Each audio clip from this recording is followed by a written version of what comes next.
Ok, buenos días. Voy a darles lo que sería una pequeña explicación sobre la técnica de la pintura en acrílico.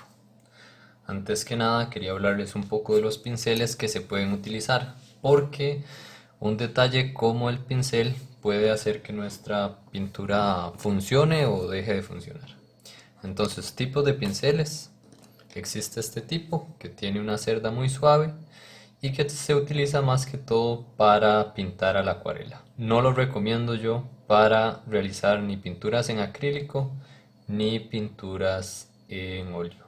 Usted se puede dar cuenta que este pincel funciona o no funciona para el acrílico porque su cerda es muy suave. Entonces, si es demasiado suave, no nos va a funcionar. El otro tipo de pincel es el extremo opuesto. Es muy tieso y aunque nos puede servir para hacer algún tipo de efecto, no es el pincel más versátil para pintar en acrílico. Entonces es el extremo opuesto, es una especie como decir de bigotes de algún animal, es una cerda muy tiesa y tampoco nos va a funcionar.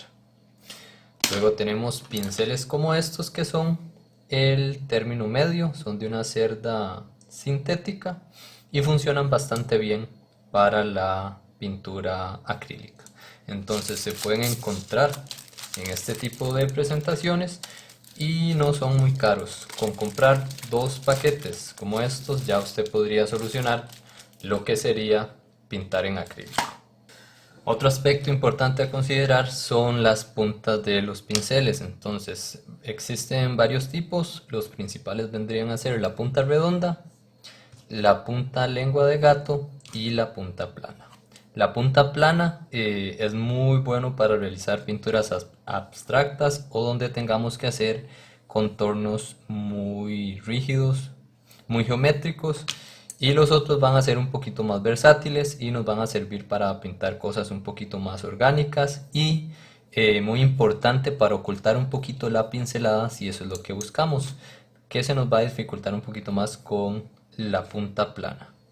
Con respecto a los soportes sobre los que se pueden pintar están las cartulinas, los cartones gruesos y muy especialmente les recomiendo este que se llama papel lino, que tiene un grosor y también tiene una textura como de lienzo y resiste muy bien lo que sería la pintura acrílica. Incluso se puede utilizar para la acuarela. Estos papeles como Fabriano, dependiendo del gramaje, del grosor que tenga, también funcionan. Uno que yo no les recomiendo, eso sí, es la famosa cartulina o cartón de presentación, porque esto está realizado a partir de capas, entonces tiene como una especie de capa o de un papel blanco por encima que cuando nosotros pintemos se nos puede abombar. Y por supuesto está el famoso bastidor, lienzo o canvas que funciona muy bien para la pintura acrílica. Ese sería el soporte ideal. Otros elementos a tomar en cuenta que debemos tener, bueno, una paleta para hacer las mezclas. En ese caso, yo les recomiendo un plato lo más aplanado posible. También puede funcionar una placa de acrílico o un soporte de vidrio.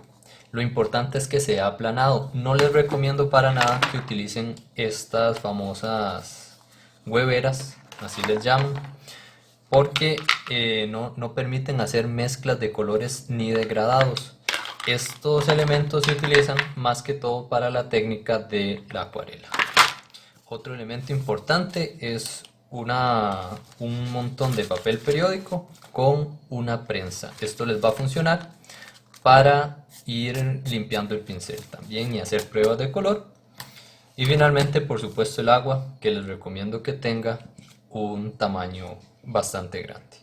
Ahora les voy a mostrar tres técnicas de la pintura acrílica. Bueno, aquí en esta hoja tengo dibujado tres cubos y tres esferas.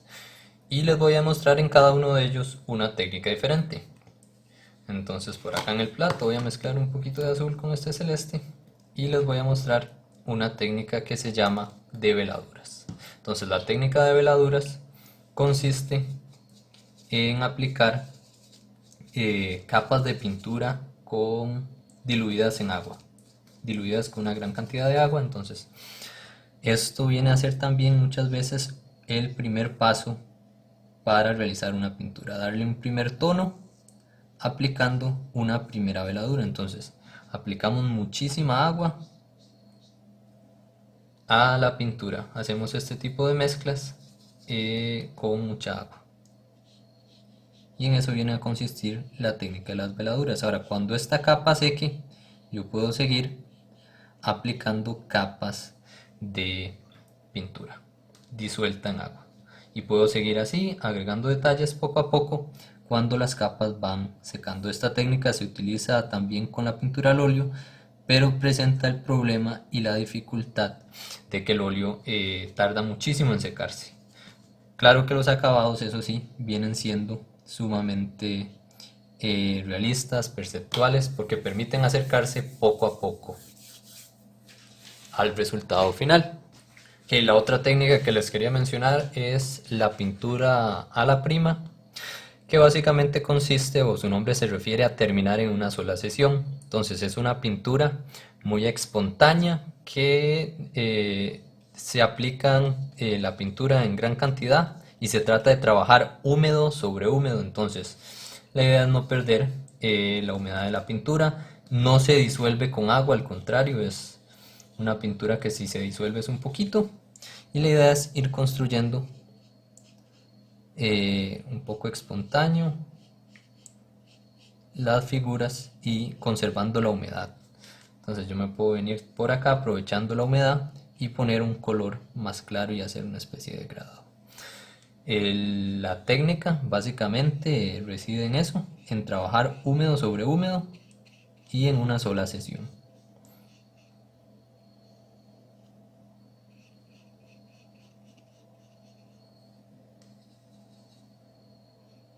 Entonces podemos, como les decía, hay que trabajar con cierta velocidad, y al trabajarse húmedo nos va a permitir hacer acabados muy frescos, hacer degradados también, y mostrar cierta soltura a la hora de pintar.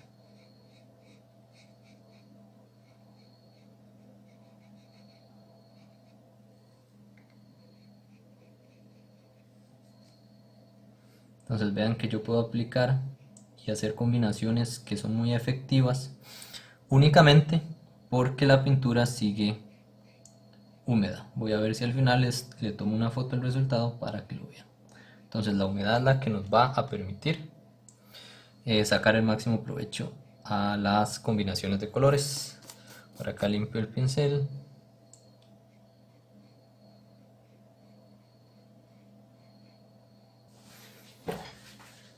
Y finalmente tenemos la técnica conocida como la brocha seca. La brocha seca consiste en aprovechar la textura de la superficie y utilizar pocos de pintura sin humedad. La pintura en su estado más puro, más seco posible, para tratar como de, podemos servirnos también del papel para secar un poco el pincel, para tratar de hacer como una especie como de frotar la superficie del soporte que estemos utilizando para dejar como este tipo de huella. Entonces esto es lo que se le conoce como brocha seca o pincel seco. Importante es que esta técnica usualmente no se utiliza sobre el soporte en blanco, sino que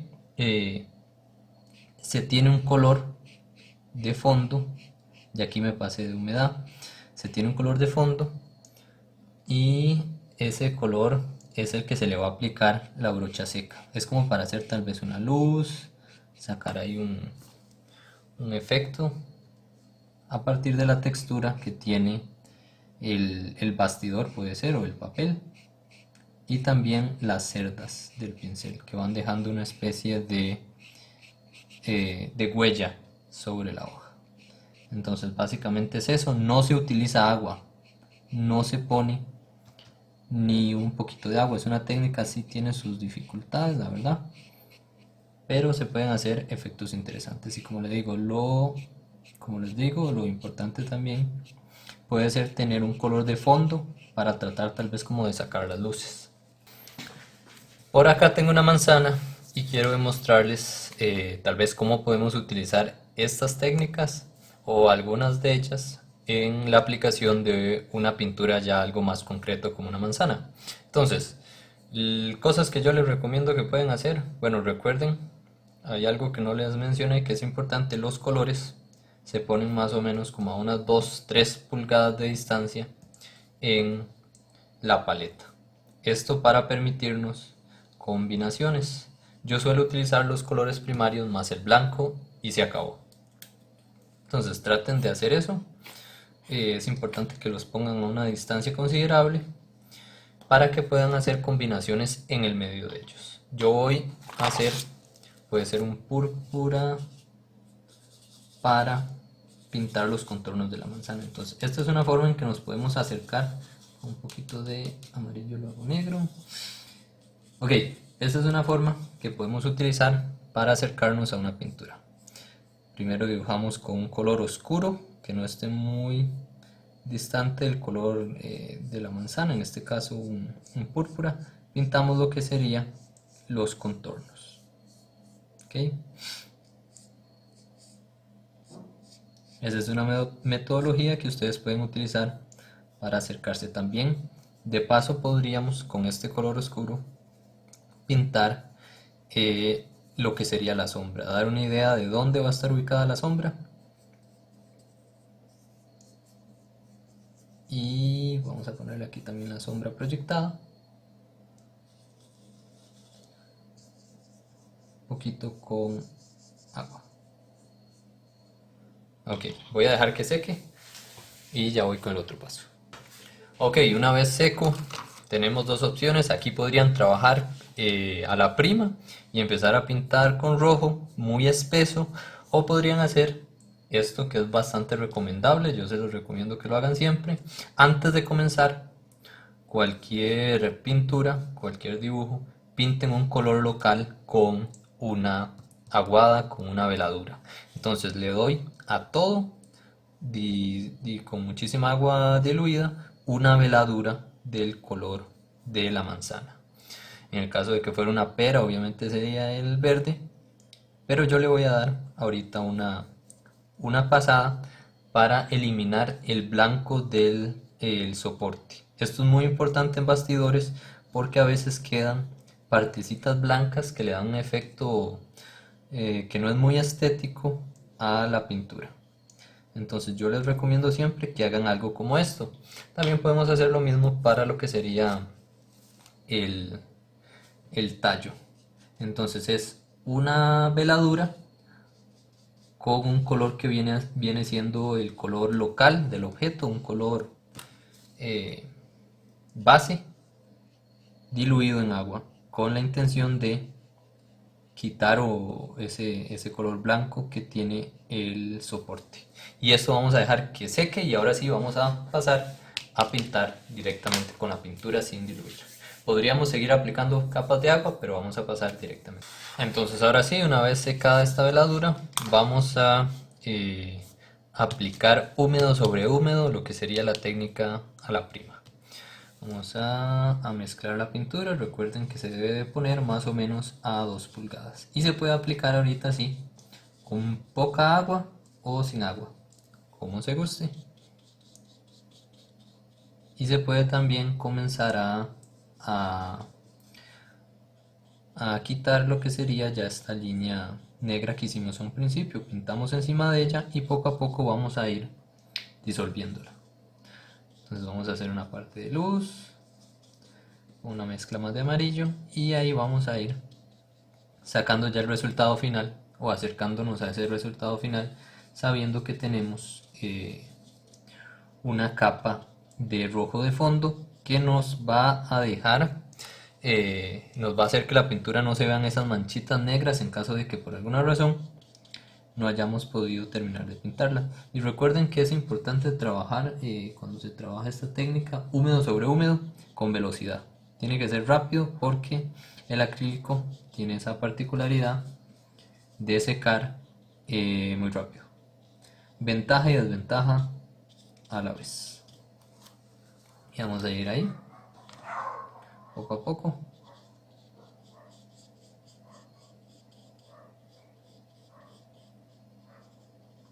La pincelada tiene que ser constructiva. ¿A qué me refiero? No podemos dar pinceladas al azar. Tiene que haber una lógica en la pincelada que damos. En este caso puede seguir lo que sería la forma de nuestra manzana. Puede haber cierto grado de libertad, pero sí tiene que ser algo medido. No podemos tirarlo al azar porque el resultado no va a ser bueno.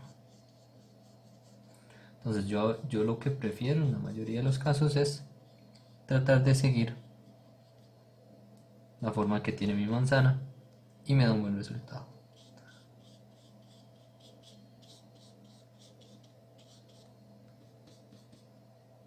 Ahora esto es un ejemplo, no es la mejor pintura, no es ni lo que yo consideraría un ejercicio, es un ejemplo para ustedes, nada más.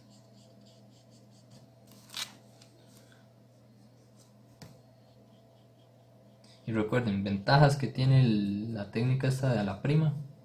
Al trabajarse húmedo sobre húmedo, se pueden hacer ciertas combinaciones. Pero vean que yo no tengo toda la vida. Tengo que acelerar el paso para poder, eh, para poder hacer esas combinaciones sin que se me seque.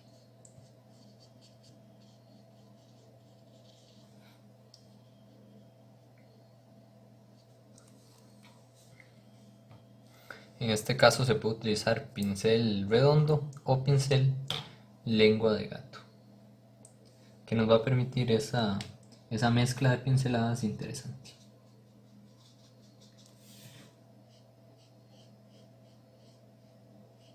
Este es un método que se puede utilizar, como les digo, para obtener buenos resultados con la pintura acrílica.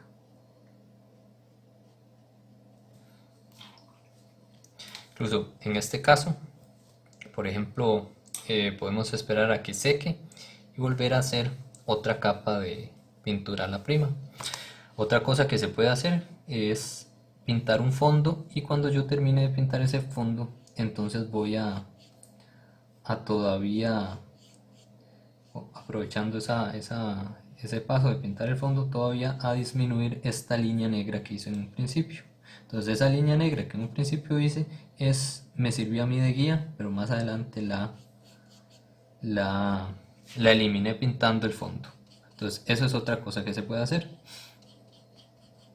Entonces voy a dejar este ejemplo por acá, porque no quiero que esto se haga más largo y más tedioso. Acá no le voy a hacer una luz refleja. Y vamos a repasar nada más las técnicas. Hay más, efectivamente hay más. Por ejemplo, está el impasto, pueden buscarlo, que es pintar con exceso de materia, con exceso de pintura, para dar un efecto de textura. Entonces tenemos veladuras, que es pintura disuelta en agua. A la prima, que es pintar húmedo sobre húmedo con poca agua. Entonces sí puede llevar agua, pero es más que todo la pintura pura con una pizca, un poquito de agua, y se pinta húmedo sobre húmedo. Y está la pintura brocha seca o pincel seco, que sería seco sobre seco. Pintura seca sin agua sobre la superficie seca. Y eso sería.